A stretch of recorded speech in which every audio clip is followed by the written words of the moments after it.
Hi, this is Jay Hummel, CEO and co-founder of Wealth Advisor Growth Network. Welcome to the Deep Dive, sponsored by Investopedia. I'm so excited today. We always are looking for topics. Viewers have been asking us to have a conversation about investments and what advisors and firms and individual customers should be thinking about as it relates to the markets. We live in a crazy world all the time.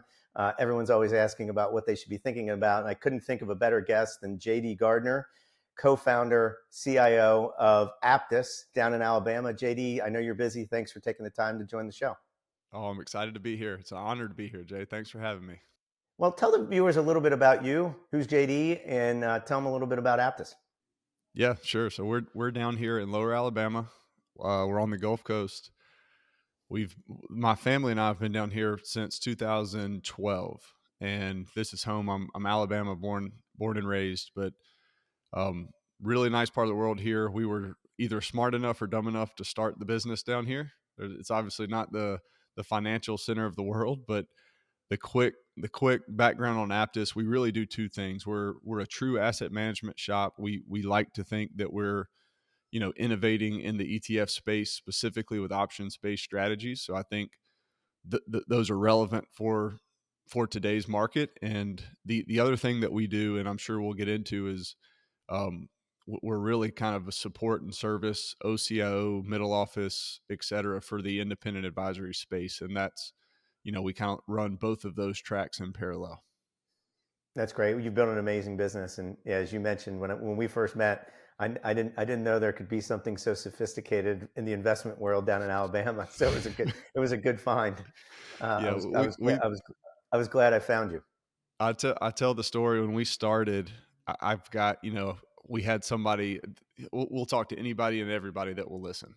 And somebody from New York actually responded back. This time we just had ETFs, and I went all the way to New York to meet with this group. And the first thing they said was, I just had to see if there was really ETFs in Alabama. And I was like, man, it came a long way to hear that. That's awesome. Well, you spend a lot of time with advisors, wealth management shops, home offices, enterprises, however you define it. The question I was really curious as I was prepping for this is kind of what's the one or two mistakes you see advisors making today in the investment category where you live every day? I think there's, there's probably some like nitpicky things that we could talk through, but the big thing is just the allocation of time. I think if you're running, you can't get past the heart of an advisory practice is the client, and the relationships. That's what drives things. And I think when you see advisors spending time not building into relationships, I think that's the most valuable thing they can do. The most valuable way they can spend time is actually with their clients, with their relationship. And this could open us up to a lot of different conversations, but is it stock selection? Is it fund selection? Is it allocation? Is it dynamic? Like all of that stuff, if it's to the detriment of time spent with the client, I think that's the number one biggest mistake, because clients just want to know, like we always say, you spell love TIME. And no matter if you got 20 million bucks or you got $1 million or 200,000 bucks, you do want to know that whoever you're trusting with advice cares about you. And the best way to do that is to spend time with a client. How about when you think about that, where do you think the biggest time wasters? You and I are in alignment, which is why I wanted you on the show. I mean, I look at the value proposition can't be I buy Coke and sell Pepsi, right? I mean that works for some advisors, but that's not the world we live in today because I don't think most end customers know nor care. I think one of the areas that we've talked about before is just the idea of due diligence and model design, right? I just see so many advisors spending so much time there. How do you think about um, where advisors are misallocating their time relative to those two categories? Yeah. So there's a couple ways to answer that. I think when it comes to the like model itself, you know, what drives value at the model level is really asset allocation. So to me, your models are valuable if you can compellingly tell a message why your allocation's better than some relevant benchmark. And there's a lot to unpack there, but when you look at I think that's really what we realized in 2016 is, we've got 11 charter holders, we've got multiple CPAs, multiple CFPs, um, a whole ops team. Like when you look at how we can partner and come alongside of an advisory practice and give them maybe the process they have in place is good, but what is the diligence process? What does the compliance folder look like when it comes to rebalance rationale, fund selection, manager diligence, all of those things? It's really hard. If you go back to what we talked about previously, it's really hard to allocate your time wisely and to do a good job with clients, with the relationships, and on that side of things. And I think we do see advisory shops that it's kind of like a barbell. One end is like they know they're probably not spending their time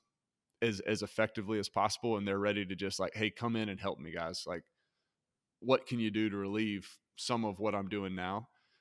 The other side is the groups that do have some infrastructure in place and some know-how, they just don't have the people.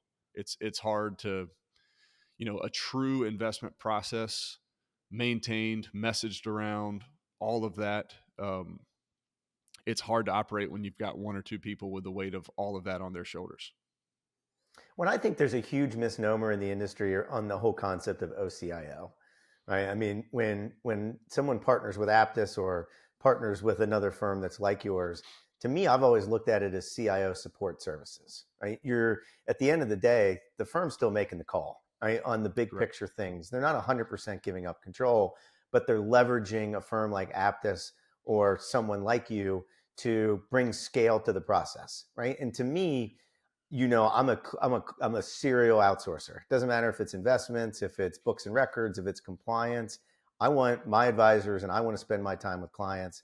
And you also get a global exposure. Like you get a differing opinion because you're hiring someone who sees a lot of different things instead of sitting in their office every day. Is that a fair view of the way you look at how you plug your services into a firm or a firm like yours? Yeah, I think there's an element to the kind of the CIO landscape that is the what I would call kind of off the shelf things that you would expect. So that's the you know quarterly outlooks, monthly IC meetings, documentation around that, manager diligence, you know, all of those things. Where I think we do a pretty good job is being flexible enough in portfolio construction to really deal with kind of if there is like if you've been in the business, Jay, for 20 years and you've said, you've had a certain message, it's really hard to change that message after 20 years when you've got clients. So how can we build a service where it's not like take what you're doing, rip the band-aid off and do this new thing. There's going to be tax issues, there's going to be optic issues. um, we really try to focus on how can we enhance the process that's currently in place, and some of that needs you know major overhaul, some of it does not. And so that's the nice part about kind of the asset management space is there's plenty of ways to get exposure to the S&P 500, and we have to have a service that's flexible enough to recognize maybe ticker symbols aren't going to be identical, but exposures need to be in line with what we need them to be. And I think we can get there with no disruption to message, just actually we're going to enhance the message. um, and obviously from an operational standpoint, minimize tax issues, minimize optic conversations that just don't need to occur.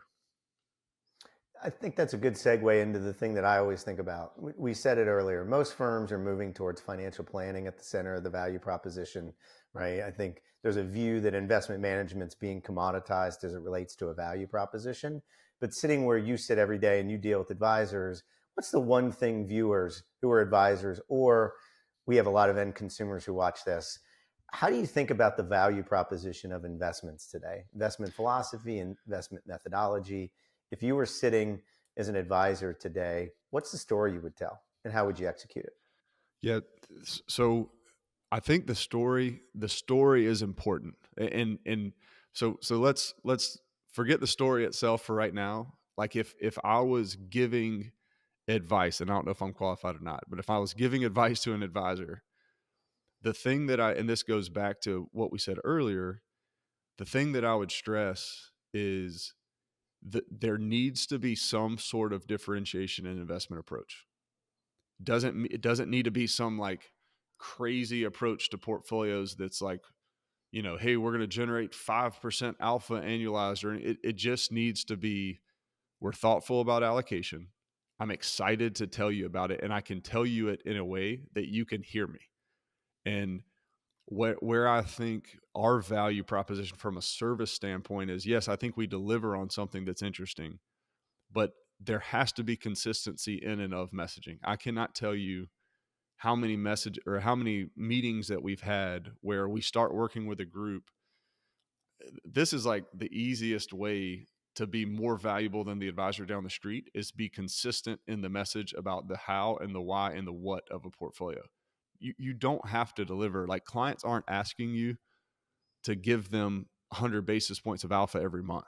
They're asking you to deliver sufficient returns that that create an optimal outcome for their financial well-being, and that doesn't require astronomical numbers. It requires decent numbers, but they want to be communicated to along the way. And one other thing I'd say, long answer, but a lot of times advisors get sucked into, hey, I sent a blast to a client, or I sent a, you know, this company put out these charts, I sent it to a client. Well, I do think there can be improvement at the advisor level to say, hey, Jay, maybe some of it is a blast, but the majority of that note needs to be specific and relevant to you. And that solves so many problems. Now they need to be communicating about something that's compelling to hear about. Um, but I think the consistency and communication, it's a simple thing, but it's hard to actually go do when you have, more than 50 accounts, more than 50 households. But that's a huge way that we kind of come alongside advisors and increase their value prop, because really all our business is designed to do is to make the advisor as valuable as possible in front of a client. Well, and you said consistency in that, but I watched you speak one time and you said consistency and conviction, right? No matter what it is, as an advisor, the end client can feel it if you don't believe it, right? And so Yes. whether that's active, passive, active, we could get into a philosophical debate, but you have to be consistent in the way you deliver your philosophy, and you have to be convicted about it, right? And because the client can tell if you're not.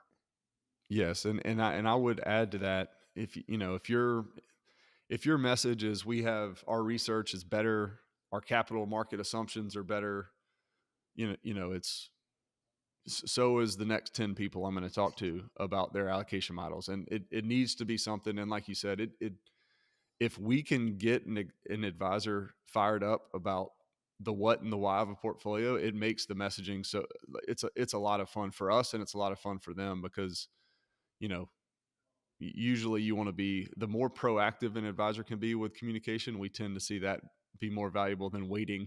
Because how many clients are calling you up saying, hey, Mr. Advisor or Miss Advisor, you've done a great job for me. It's usually like, hey, well, I noticed the S&P's up 21% and I'm up 12. Like, maybe we're not doing something right. So, Well, the viewers have heard me talk about this before. I tried to trademark it. The trademark office wouldn't let me, but I firmly believe, as it relates to investments, I always call it cocktail party benchmarking, right? oh, The clients always get to go on Friday night to the cocktail party at the country club or wherever they are, and you got 19 and your friend got 21. You just naturally feel like your advisor underperformed. And so correct. anybody who didn't, so I don't know why they didn't let us. We're going to try it again, but I love cocktail party benchmarking because I think I all like it. clients do it. All clients do it. No doubt. I always like the future on the show, kind of thinking about the future because we have smart people like you on. Is if we're sitting here 5 years from now, which hopefully we are, having this conversation again, what's the one thing you think's happened in your swim lane, the investment world, that we're going to be sitting here talking about 5 years from now? Yeah, I think the world is waking up to fixed income. Fixed income will not be the benefactor that it has been to portfolios for the last 30 years. And we started, we started screaming that in 2016. We probably didn't look like we knew what we were talking about until, you know, 2021, then really 2022. But if you think about it, and this is kind of the biggest point that we make, longevity risk is the number one risk investors should be concerned about. And that doesn't mean running out of money. It means compounding at insufficient rates for your financial plan to accomplish what you want. So to avoid longevity risk, you either have to you have to compound at a higher rate, or you've got to make sacrifices. And those are lifestyle sacrifices: work longer, spend less, etc. So I think looking out 5 years, I do think we're kind of different in, why has fixed income been so beneficial is because, number one, it is compounded returns. It's generated positive carry. Number two, it's provided correlation benefits. And we are in the camp that we don't know if those correlation benefits will be as compelling as they have been. And we don't think that those compounded returns will be as compelling as they have been. And so what do you do that's different, or how do you solve for that? That's kind of like that's at the heart of what we do, is try to solve for that issue, because I do think 5 years from now, investors are going to, the hardest part about longevity risk is you don't know it's biting you in the butt until after it already has. And, Too and late. it's too late. And that's where I think, any advisor we speak with, is they're going to have allocation to fixed income. And most of the time it's going to be pretty healthy. And we think that that's a risk. I think it's interesting. Well, this is taped, so 5 years from now, we're going to find out if you were right. Yep. That's all right. You bat 300, you're in the Hall of Fame. No, Exactly.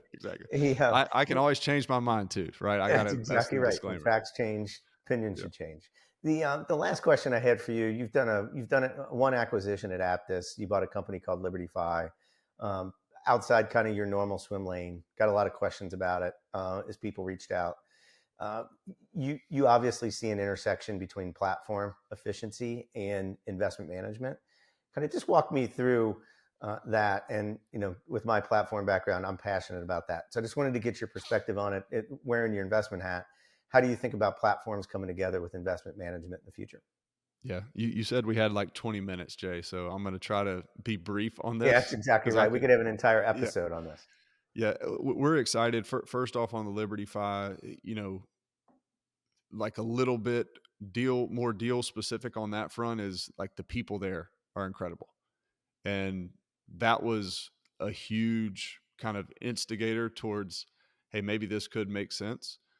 But kind of the bigger picture, I do think we want to create a service where we are support and resource to advisors that free up their time as much as possible to be spent with the relationships and to make them as valuable as possible to those relationships.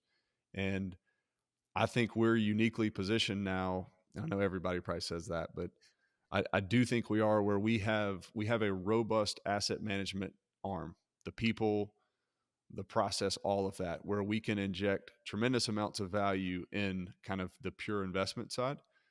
And then with the work that we're doing on the technology side, specifically building in-house technology that we've started to roll out to our groups, and there will be more to come on that front.